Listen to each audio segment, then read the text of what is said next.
Hello नमस्कार, खूप मनापासून स्वागत आहे आणखी एका नवीन रेसिपीमध्ये. आज आपण बघतोय वाळवणाची सांडगी मिरची. या मिरचीमध्ये आपण साबुदाणा भरलेला आहे.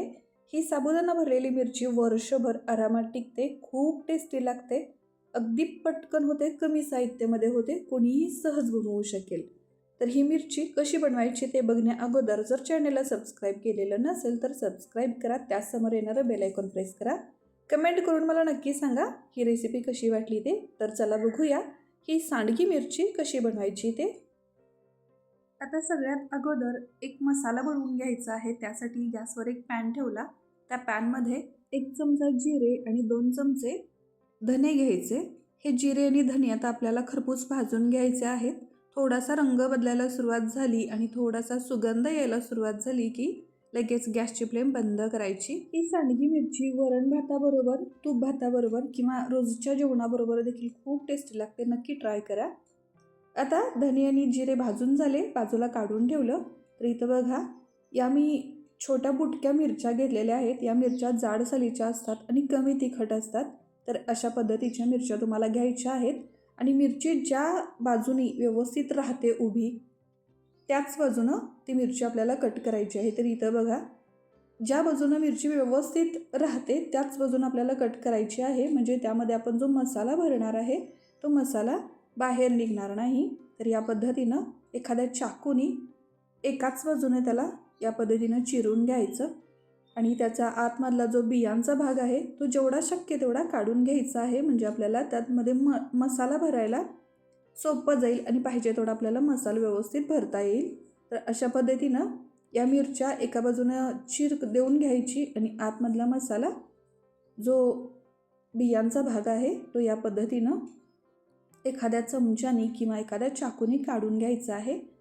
तर अशाच या सगळ्या मिरच्या मी इथं चिरून त्याचा आतमधला भाग काढून घेते. तुम्ही याच पद्धतीच्या मिरच्या वापरा ज्या कमी तिखट असतील आणि जाड सालीच्या असतील त्या, म्हणजे त्या जाडसर असतात, फुगीर असतात आणि त्यामध्ये आत आपल्याला मसाला व्यवस्थित भरून घेता येईल. तर या मिरच्या बघा मी आता सगळ्या चिरून घेतल्या, आतमधला मसाला काढून घेतलेला आहे. शक्य तितके बिया काढून घ्या, म्हणजे त्याचा तिखटपणा देखील थोडासा कमी होईल. आता बघा, इथं एक मोठी वाटी भरून मी साबुदाणा भिजवून घेतलेला आहे.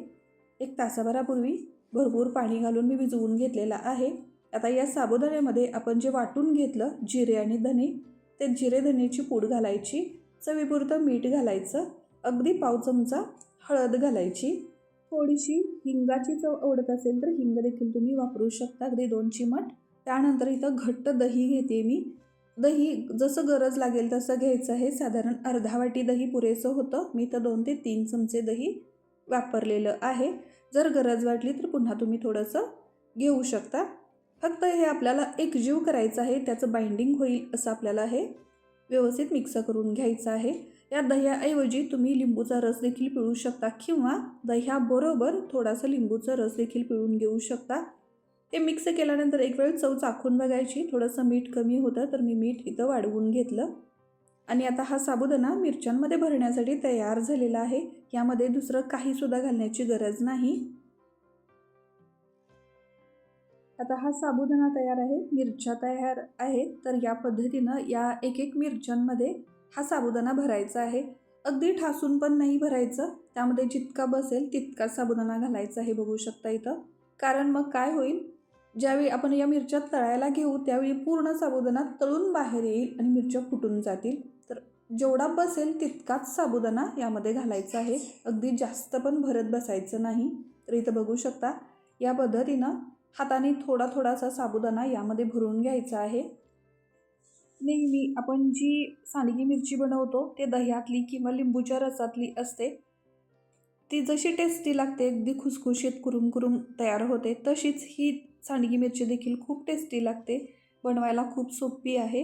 अगदी वर्ष काय 2 वर्षसुद्धा व्यवस्थित टिकते. आणि यामध्ये जे आपण दही आणि मसाला वापरलेला असतो त्यामुळं एक खमंग अशी चव येते या मिरचीला.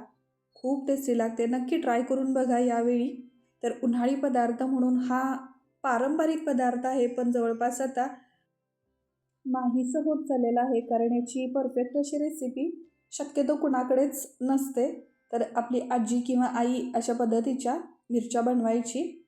तर तुम्ही देखील या पद्धतीनं या मिरच्या एक वेळ नक्की ट्राय करा. इथं बघा मी सगळ्या मिरच्या आता भरून घेतलेल्या आहेत. 3 ते 4 दिवस कडकडीत उन्हामध्ये या मिरच्या वाळवून घ्यायच्या आहेत. अगदी कडकडीत वाळल्या पाहिजेत, म्हणजे त्या 1 वर्ष काय 2 वर्षसुद्धा व्यवस्थित टिकतील. आणि इथं मी मिरची कशी ठेवून घेतलेली आहे बघा. आपण जो मसाला भरलेला आहे तो भाग असा वरती राहिला पाहिजे, म्हणजे त्यातला मसाला अगदी सहजासहजी बाहेर येणार नाही. तो वाळल्यानंतर मिरची आतमध्ये तसाच टिकून राहतो. तर याच पद्धतीने मिरच्या व्यवस्थित ठेवून तुम्ही सुकवून घ्या. आता मी चौथ्या दिवशी तुम्हाला या सुकलेल्या मिरच्या दाखवते. बघा इथं पूर्ण 4 दिवस मी वाळवून घेतलेल्या आहेत आणि वाळल्यानंतर बघा या मिरच्यांचा रंग बदललेला आहे आणि आपण जो मसाला भरलेला आहे त्या मसाल्याचा देखील रंग बदललेला आहे. पण यामधला मसाला अजिबात बाहेर आलेला नाही, जसाच्या तसा मिरच्यांमध्ये आहे. तर बघा या मिरच्या अशा तयार होतात. आता यामधल्या मिरच्या तुम्हाला मी तळून दाखवते कशा फुलतात ते. नेहमीप्रमाणेच तेल चांगलं गरम झालं की त्यामध्ये या मिरच्या सोडायच्या आणि थोड्याशा त्याला प्रेस करायचं, म्हणजे त्यामधला जो साबुदाणा आहे तो चांगला तळला जातो, चांगला फुलतो साबुदाणा. आणि बघा अगदी मिनिटभरामध्ये छान अशा या मिरच्या तळल्या जातात. खूप टेस्टी लागतात या मिरच्या, खमंग लागतात चवीला.